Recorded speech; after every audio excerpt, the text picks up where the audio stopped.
Shalom à tous, bien-aimés frères et sœurs, grâce et paix sur vous au nom du Mashiach notre Adon. Bienvenue au sacerdoce du Nazir, la voix sainte.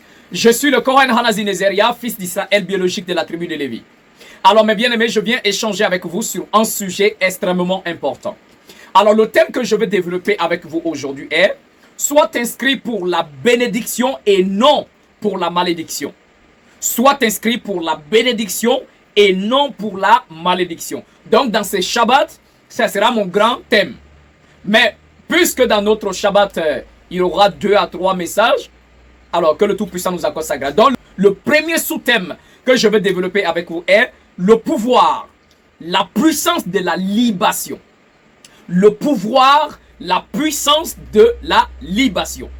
Je vais prendre d'abord un premier passage pour déterminer qu'à cause de nos comportements, par notre façon de faire, la terre enregistre.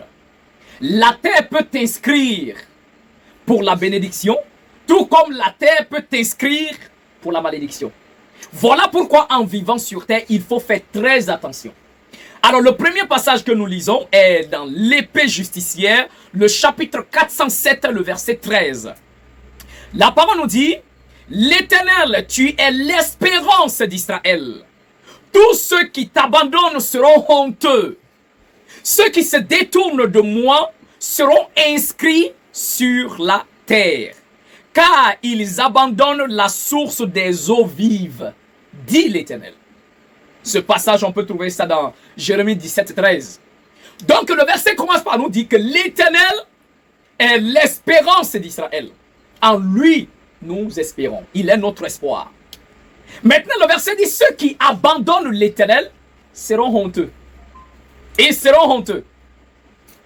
Et il continue pour dire, maintenant ceux qui se détournent de l'Éternel, d'accord? Ceux qui se détournent de l'Éternel, ils seront inscrits, d'accord? Sur la terre. Maintenant, la question qu'on va poser. Ceux qui se sont détournés de l'Éternel, qui les inscrit? Qui les inscrit? C'est là qu'on doit comprendre que il y a quelqu'un sur terre qui inscrit. Qui peut t'inscrire pour la bénédiction si tu es attaché à l'Éternel, ou t'inscrire pour la malédiction si tu te détournes de l'Éternel. C'est quoi se détourner de l'Éternel?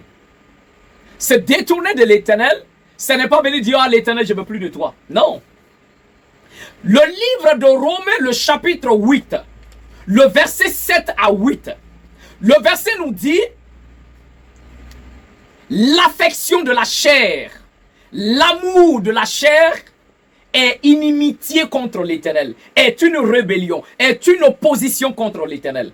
Pourquoi? Parce qu'elle ne se soumet pas à la loi de l'Éternel, elle ne peut même pas. Et dit, oh, ceux qui vivent selon la chair ne sauraient plaire à l'Éternel. Ceux qui vivent selon la chair, c'est quoi vivre encore selon la chair? Vivre selon la chair, c'est le fait d'être guidé, orienté, conduit par ses 5 sens. Il est guidé par ce qu'il mange.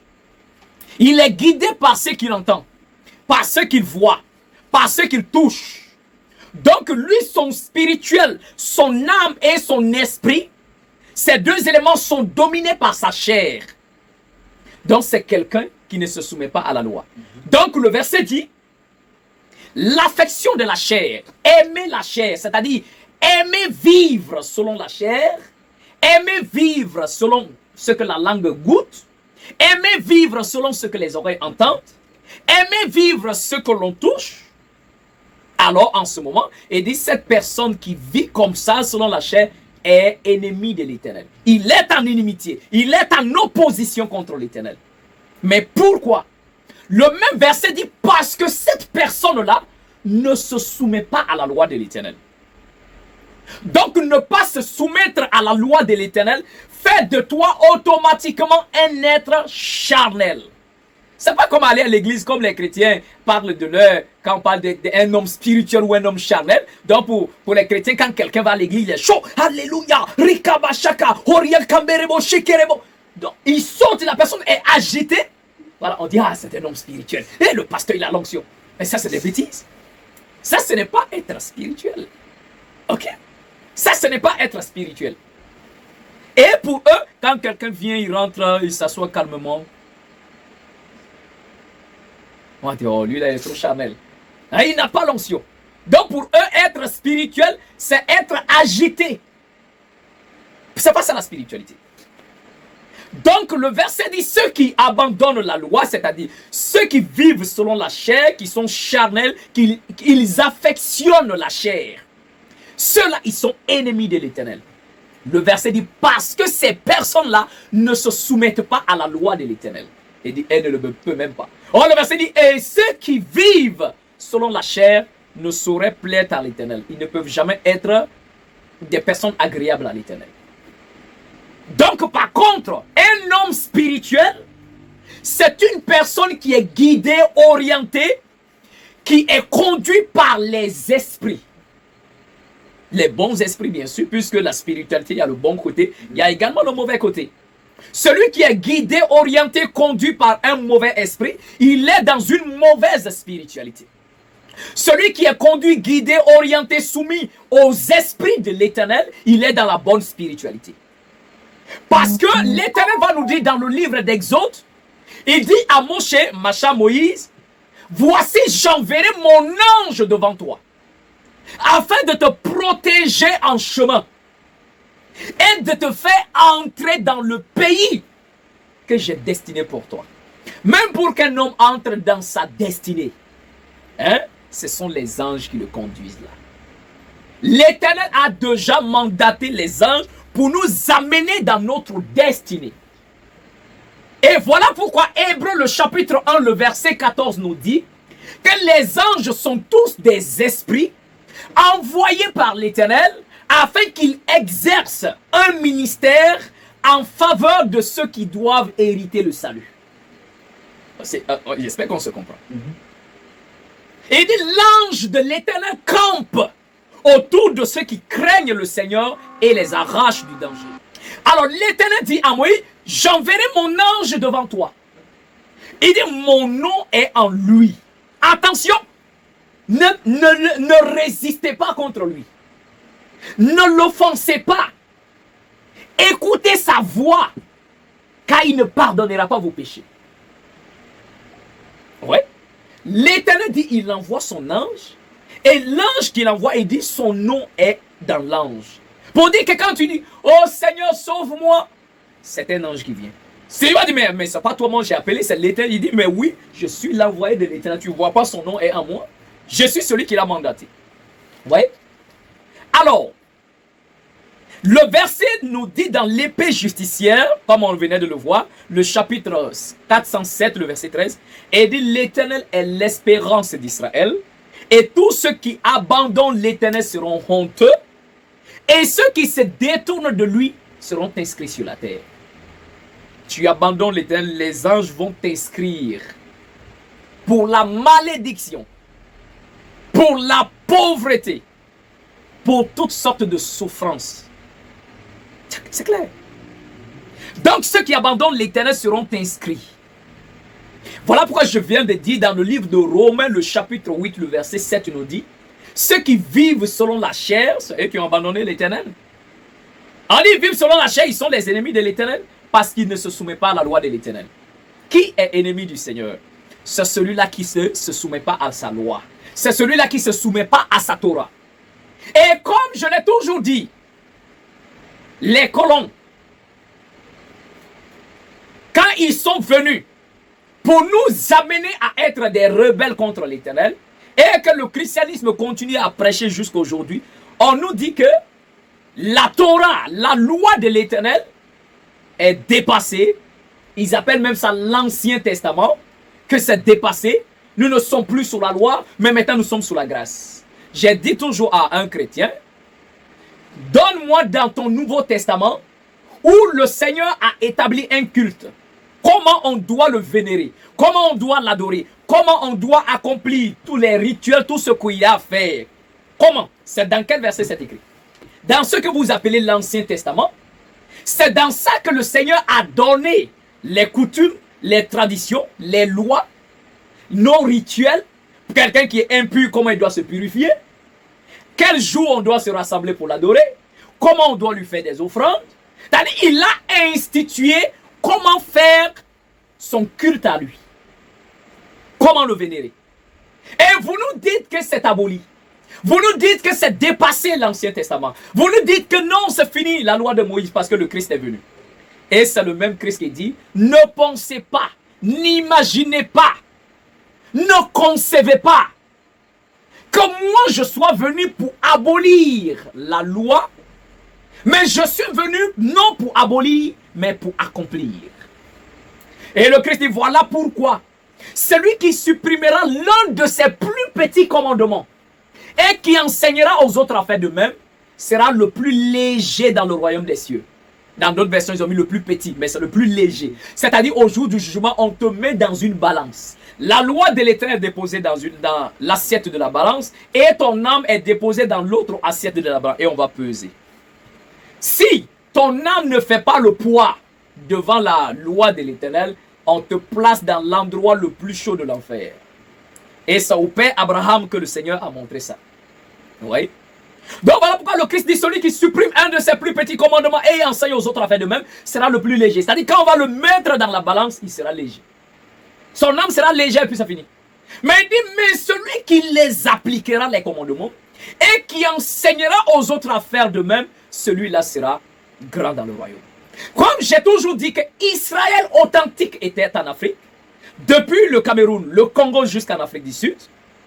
Donc voici la terre d'Afrique. Donc quand le Seigneur donne la loi de Moïse, c'est ce qu'on va appeler aussi les coutumes africaines, c'est là, c'est ça. La loi de Moïse, de machin, c'est là, ce sont les coutumes africaines. Les libations, les autels de terre, les autels de pierre, les purifications d'une femme quand elle est en menstruée. Le fait qu'on va s'aimer, on fait la moisson et on laisse une partie pour les veuves et les orphelins. Les Africains le font. Donc voici notre culture.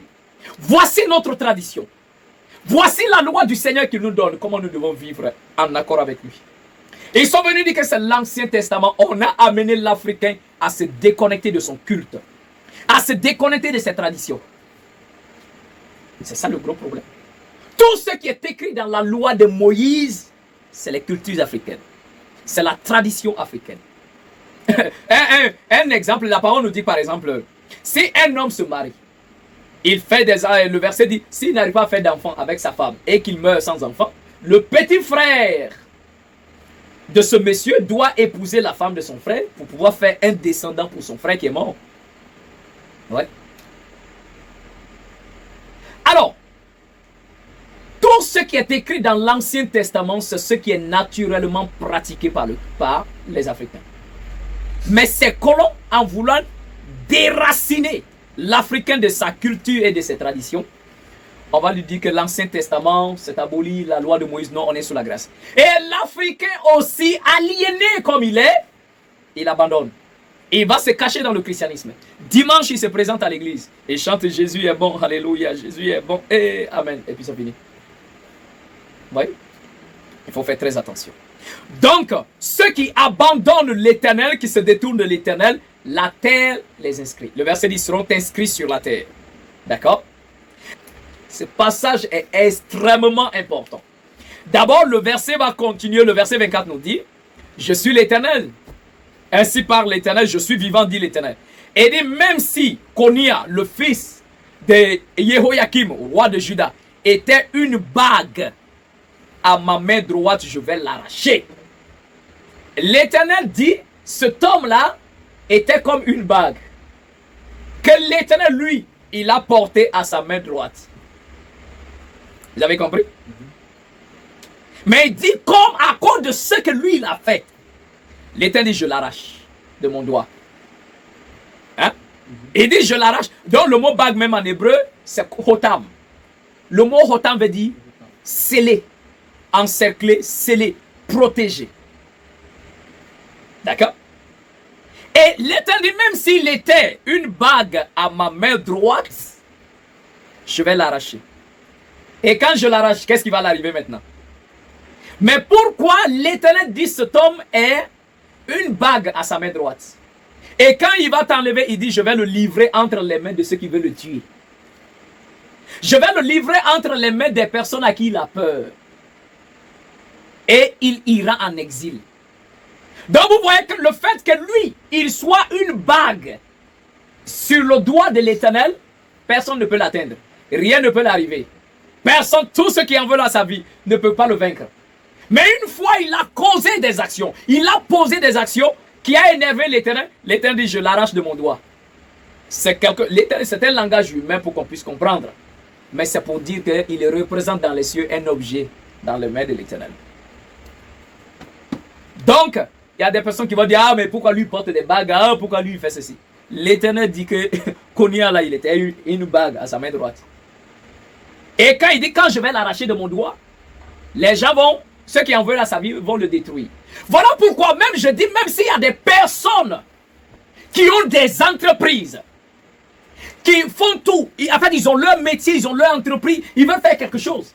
Ces personnes-là doivent être capables de venir au sanctuaire, consacrer leur activité à un ange et que cet ange-là qui habite dans la bague. Donc consacré à son autel. Il peut même être capable le matin. Il parle à sa bague. C'est-à-dire il parle à l'ange qui est à l'intérieur. Par rapport à son entreprise. Et quel que soit l'endroit où il se trouve, tant qu'il a la bague sur son doigt, son entreprise prospérera toujours. Aucun ennemi ne peut détruire. Parce que lui, il est lié à son entreprise. Et il faut quelque chose qui le lie toujours à l'entreprise. Même s'il n'est pas là. Vous voyez? C'est ça le gros problème. Donc l'Éternel dit, qu'on y a là. Lui là, il était une bague à ma main droite. Mais l'Éternel, tant qu'il était là, personne ne pouvait le faire du mal. Personne ne pouvait le vaincre. Personne ne pouvait faire quoi que ce soit. Mais à cause de l'action, je l'arrache. Et ainsi, dès que j'enlève, on va commencer à l'attaquer. Dès que j'enlève, on va commencer à vouloir le détruire. Et le verset, l'Éternel dit, il va être amené en exil. Et l'Éternel dit, je vais les amener dans un pays. Et ils ne pourront plus jamais revenir dans leur pays où ils sont nés. D'accord? Et l'Éternel dit, attends, est-ce que Konia est-il un canari méprisé, qu'on a brisé? Est-ce que vous avez compris le lien? Il a dit il était une bague. Maintenant, après une bague, maintenant il dit, est-ce qu'il est un canari méprisé, brisé? Un objet qui n'a plus de valeur? Si on a pris canari, on t'a maudit dessus et on a cassé. C'est fini? Tu as bloqué? Ta vie est bloquée, tout est mélangé. Voilà pourquoi pour la libération des personnes, nous prenons également les canaris, on prononce les bénédictions et on annule les malédictions et on les brise. Comme Jérémie 19, le verset 19, on a déjà lu ça à plusieurs reprises. L'Éternel dit au prophète, va acheter un canari neuf, va au carrefour, parle et puis brise. On se comprend. Donc maintenant, l'Éternel continue au verset 29, puisque Konia a fait quelque chose de mauvais. Maintenant, l'Éternel dit, terre. Pourquoi l'Éternel ne peut pas ordonner la sentence automatiquement? Mais l'Éternel parle à la terre. Il dit, terre, terre, terre. Je t'appelle à 3 reprises. C'est la plénitude. Le chiffre 3 est le chiffre de la plénitude. Ça fait 3 fois je t'appelle terre, terre, terre. Maintenant le verset dit, écoute la parole de l'Éternel. Cet homme-là, l'Éternel dit, inscrivez-le. Inscrivez qu'il soit non seulement sans enfant, et sur la terre qu'il ne prospère pas durant tous les jours de sa vie. Et que lui, ni aucun de ses descendants, ne s'asseye sur le trône de David. Et on dit la terre inscrit. Et la terre va écrire ça. Les anges de la terre vont écrire. Vous voyez?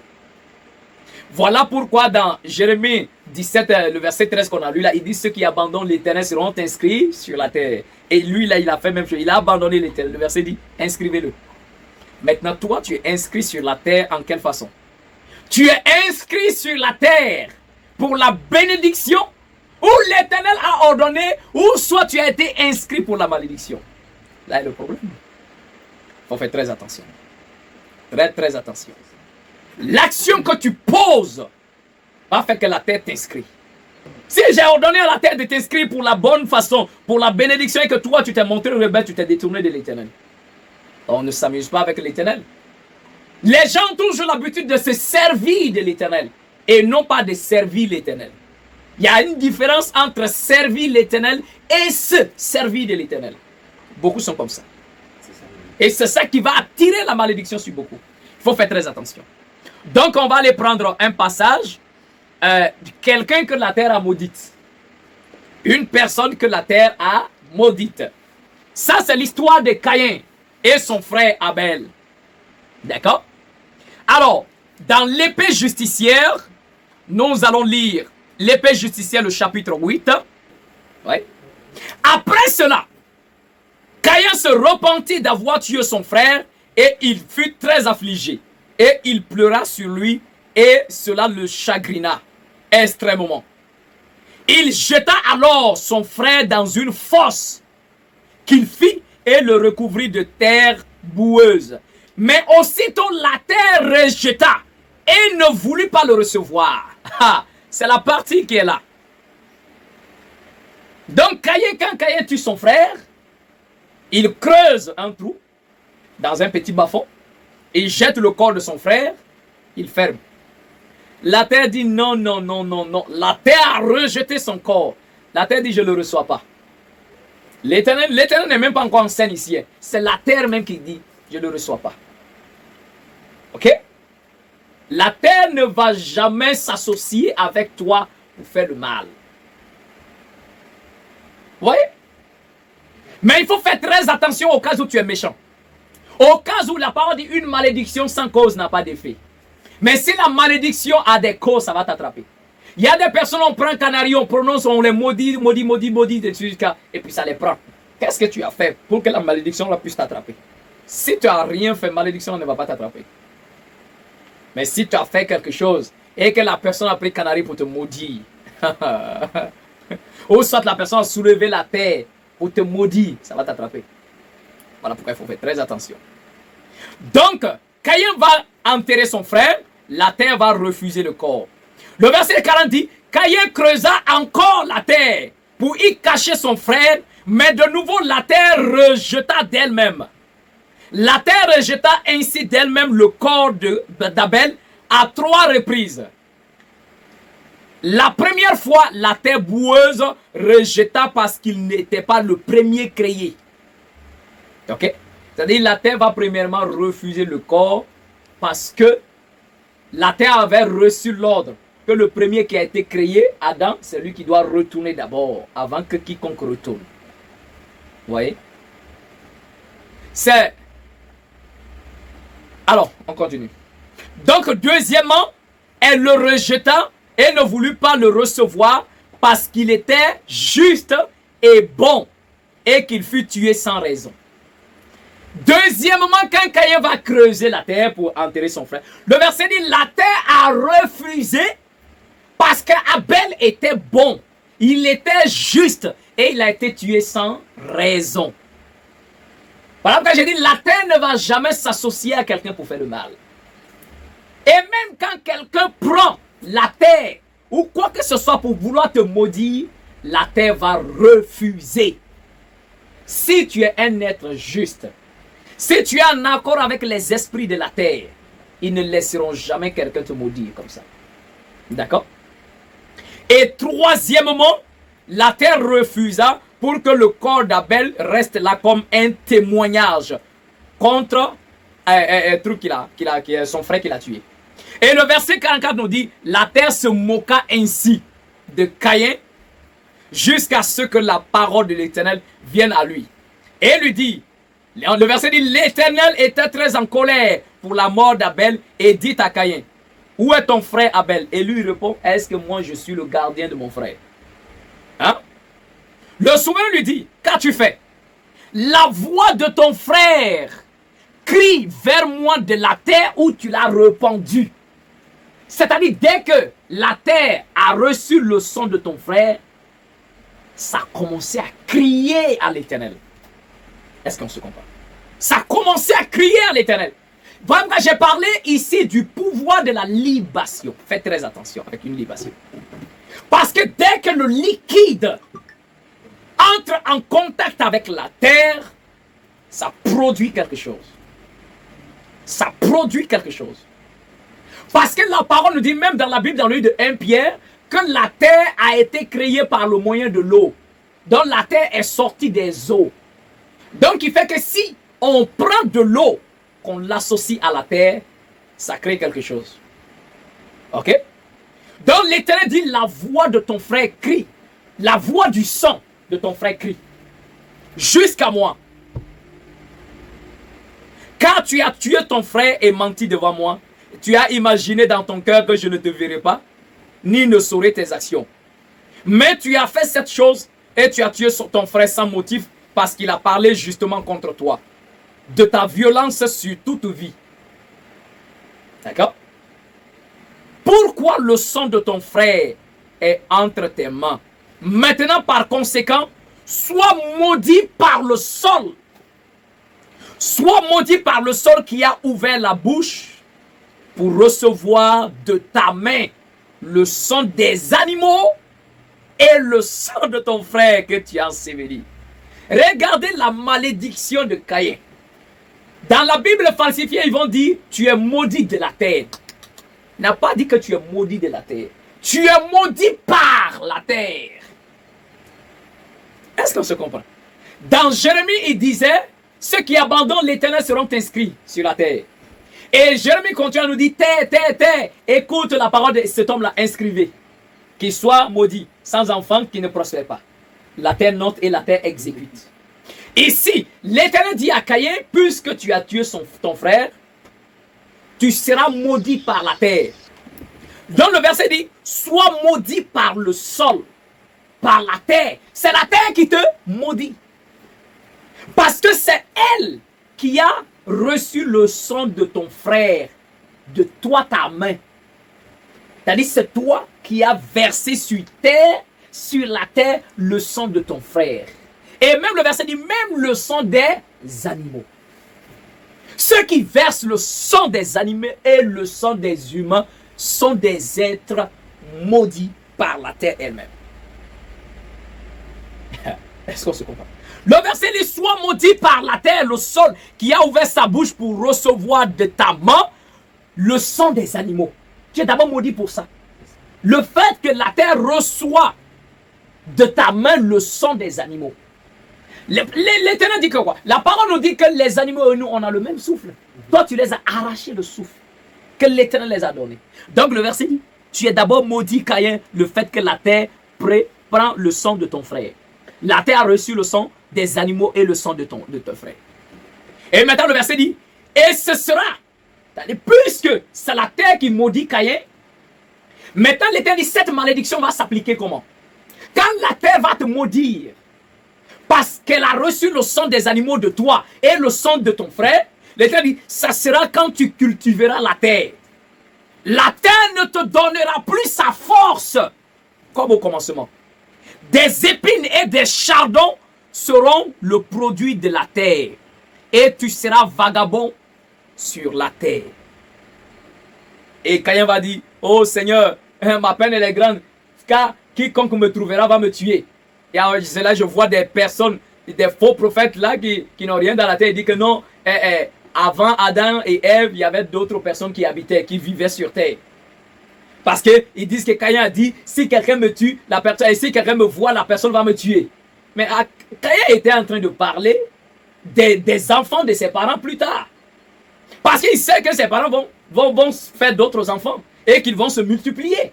Donc c'est ça que Caïn dit, si je m'en vais un jour, je vais croiser quelqu'un et puis il va me tuer. Mais ça ne veut pas dire que les gens, il y a d'autres personnes qui habitaient. Même il y a même un prophète qui disait que non, s'il n'y avait pas d'autres personnes qui habitaient sur terre, comment se fait-il que Caïn s'est marié? On dit il est allé à Nord et c'est là il a bâti une ville, a fait des enfants. Donc ils disent qu'il y avait Caïn, il y avait Adam, Ève et puis Caïn et puis Abel. Donc on a tué Abel, donc il est resté Adam et Ève plus Caïn. Maintenant on dit alors il a trouvé sa femme où? C'est ça, il dit les gens n'ont pas de livres. Ils n'ont pas les trucs. Donc, ils ne connaissent pas, au lieu de se taire, ils veulent percer sans les écrits. Parce que Caïn est sorti avec sa sœur jumelle, qui s'appelait Louloua. Et Abel est sorti avec sa sœur jumelle, qui s'appelait Aklémia. Et quand Caïn va tuer Abel, donc pour partir, il va prendre sa sœur jumelle, Louloua, pour partir. Et c'est Aklémia, la sœur jumelle d'Abel, qui va rester avec ses parents. Mais quand Adam et Ève vont prier après le Seigneur va avoir pitié d'eux, il va les donner un autre enfant. Lui, il vient seul, qui était Seth ou bien Chet. Donc quand lui il grandit, c'est lui qui va marier maintenant la sœur jumelle d'Abel, qui est Aklémia, pour faire des enfants. Et ils se sont multipliés. Donc quand Caïn dit celui qui me tue va me tuer, il n'est pas en train de dire que je vais aller quelque part là, je vais rencontrer des gens qui vont me tuer. La preuve en est que l'épée justicière nous montre qui a tué Caïn. C'est son propre petit-fils qui l'a tué, les mecs. Quand Caïn a pris sa femme, il est parti. Et il a commencé toujours à consommer la viande. Il a éduqué ses enfants dans ça, ses petits-enfants dans ça. Donc un jour, les mecs qui étaient son petit-fils, les mecs partaient toujours à la chasse, c'était un chasseur. Donc arrivé, ce jour-là, ses yeux s'étaient affaiblis parce que les mecs étaient un peu vieux. Donc ses yeux étaient affaiblis. Il a pris son fils, qui s'appelait Tubal-Caïn, pour dire, accompagne-moi à la chasse. Donc quand les deux sont partis, puisque quand Caïn avait tué son frère, l'Éternel a mis sur lui une maladie. La maladie de tremblement. Donc Caïn tremblait seulement. C'était toute sa vie, il tremblait seulement. Donc le jour-là, Caïn était au champ, surtout en bas des arbres. Donc eux, quand ils étaient en train de faire truc de chercher les animaux, ils ont vu les plantes qui bougeaient là-bas. Donc le petit-fils là a pensé que c'était un animal. Il dit à papa, il y a un animal là-bas, ça bouge. Bon, comme les mecs, ils ne voient pas bien clair, sa vision est floue. Donc, son fils dit, papa, c'est pas ici. Donc, il a visé, sans savoir que c'est Caïn, la flèche, c'est parti. Quand la flèche est partie, pouf, sur Caïn.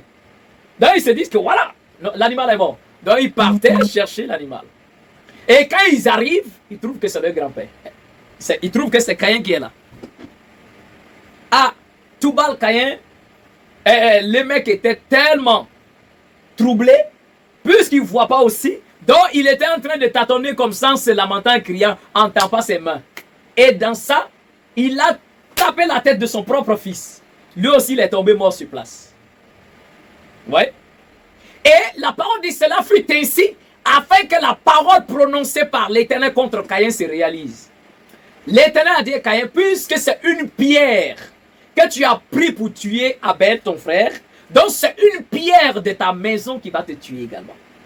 Il a pris une pierre physique pour tuer son frère. Mais il a commis un meurtre, on appelle ça un meurtre fratricide. C'est-à-dire un meurtre entre frères. Il a tué une personne de sa propre famille. Donc la sentence était que c'est une personne de sa propre famille qui allait le tuer. Voilà pourquoi le verset dit, une pierre de ta maison va tomber sur toi. Et une pierre de sa maison, cette fois-ci là, ce n'est pas une pierre physique, mais c'est un membre de sa famille.